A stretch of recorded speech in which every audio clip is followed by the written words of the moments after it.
कहते हैं पैर उतने ही फैलाने चाहिए जितनी चादर हो। ये बात मेरी माँ से पूछो, जिन्होंने सर्दियों में भी वो चादर अपने बच्चों को उड़ा दी और खुद अपनी ख्वाहिशें ओढ़कर सोती रही। लेकिन इतने सालों तक घर को संभालने के बाद मम्मी ने एक चीज का सपना देखा था, नया घर लेने का। मम्मी ने कब से जिद लगाई हुई थी कि एक नया घर लेना है, जिसमें जब कभी मेरी चारों बहनें एक साथ आएं तो उसमें समा सकें। कब से चल रही इस ढूंढ के बाद जाकर फाइनली हमें एक फ्लैट मिल ही गया। मम्मी बहुत एक्साइटेड थी क्योंकि उन्हें सबको शो ऑफ जो करना था।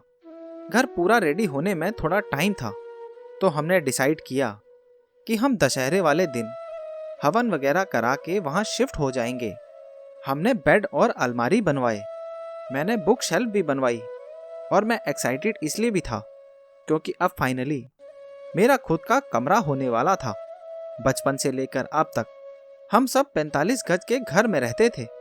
एक फ्लोर पर सिर्फ एक ही कमरा था और हम 7 लोग। धीरे धीरे बहनों की शादी हो गई और हम 3 ही रह गए। दशहरे के दिन उद्घाटन हुआ, थोड़े लोगों को बुलाया, उन्होंने घर पे कमेंट किए और ये दिन खत्म हुआ। हमने अभी तक सारी चीजें नहीं खरीदी थी और मैं पहली रात अपने कमरे में बुक शेल्फ के सामने ही सो पाया। अगले दिन पापा और मैं ऑफिस चले गए। मेरी 2 बहनें घर पर थी। उनका फोन आया तो पता चला कि अचानक मम्मी को चक्कर आने लगे हैं और उन्हें हॉस्पिटल में एडमिट कर दिया है।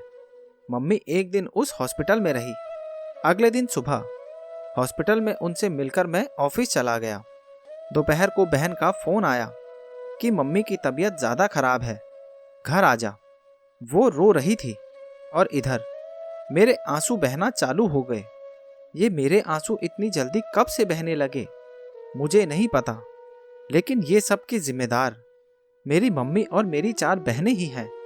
जल्दी से मैंने सामान उठाया, मेरे दोस्त ने मुझे उसकी कार में बैठाया और हम हॉस्पिटल के लिए निकल गए। फिर मुझे लगा कि ये मेरी बहनें वैसे ही जल्दी रो देती हैं। पापा से पूछता हूँ। पापा को फ़ोन मिलाया तो पापा ने कहा एक बार आजा। जब भी पापा को फ़ोन करता था तो पापा चिंता दूर करते थे। इस बार उन्होंने नहीं की तो समझ आ गया कि कुछ ज़्यादा ही क्रिटिकल है। पूरे रास्ते रोते हुए हॉस्पिटल पहुंचा।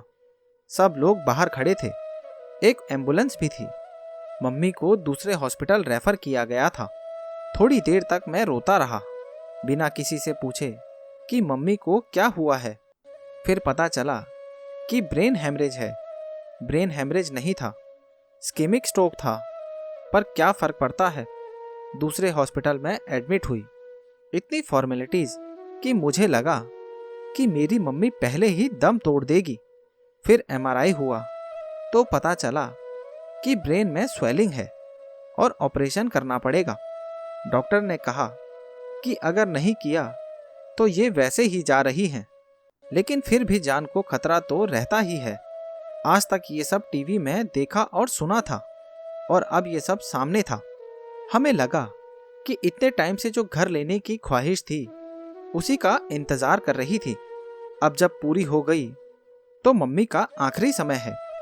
हम सब बहुत रोए, बहुत प्रेयर्स की, वो सब कुछ किया जिन्हें अंधविश्वास मानता था। फिर रात को खबर आई कि ऑपरेशन सक्सेसफुल हो गया। थोड़ा सुकून मिला। तो जब भी कोई मम्मी से आईसीयू में मिलने जाता था तो थोड़ा बोलने की कोशिश करता था, लेकिन मैं तो बिना बोले ही वापस आ जाता था। इतने दिनों बाद जब पहली बार बोला तो बोल नहीं पाया। उन्हें ऐसी हालत में देखा है कि किसी को अपने करीबी को ऐसे हालत में देखने की नौबत ना आए। जैसे कंडीशन थोड़ी बेहतर होने लगी और मम्मी वार्ड में शिफ्ट हुई तो पता चला कि मम्मी चीजें भूलने लगी हैं। मम्मी दिवाली पर घर पर नहीं थी, तो इस बार ना ही दिवाली दिवाली जैसी थी और ना ही घर घर जैसा।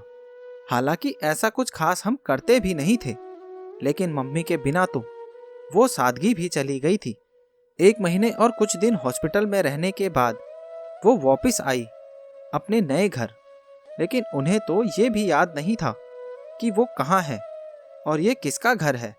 कुछ दिनों तक ऐसे ही चलता रहा। फिर सिटी स्कैन कराया तो पता चला ब्रेन में फ्लूइड ज़्यादा हो गया है और एक सर्जरी करनी पड़ेगी। फिलहाल ही में मम्मी की एक और सर्जरी हुई है।